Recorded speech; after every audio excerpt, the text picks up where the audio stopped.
You should now have a good understanding of how contacts work. So the next important concept to master is the concept of leads.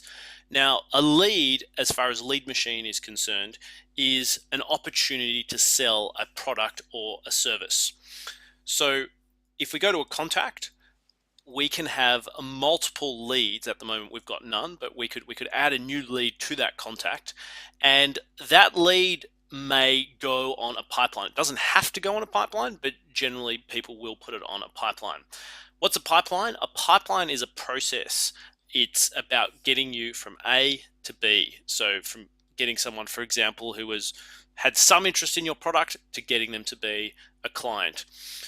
So how do we do that? Well, let's create a pipeline. So we're going to go to pipelines here, and we're going to start off by creating a new pipeline. So we're going to call this pipeline here the sales process.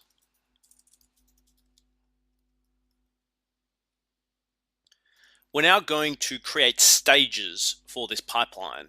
So let's do that. So we'll create the first stage. So the first stage might be idea. Okay, so there's the first stage. Now let's create another stage. I'm going to call this one send info. Another one, presentation done. So we're assuming that you will actually meet with them and deliver a presentation. And I'll go on and create the remaining stages. So here you can see that I've created all the stages, and if you ever want to edit a stage, you just go to edit and you could change the text there. You can also change the order. So for example, if idea, you wanted to move that down, you can do that, and you can move it back up, and then you can hide it, and we're back to how we were before. Now, when it comes to pipelines, it's worth knowing that you can create as many pipelines as you like. Some systems just allow you to create one. You can create an unlimited number of pipelines just by creating a new pipeline. It's probably a good idea to also create another pipeline for your delivery of your product or service. So for example, you might create another pipeline and you might call it implementation. Okay, and I won't do that now, but you get the idea. You can create another pipeline just like that. So let's now go back to our contact and add a lead to this contact. So we'll go to John Smith, and we'll go under leads, we'll go new lead.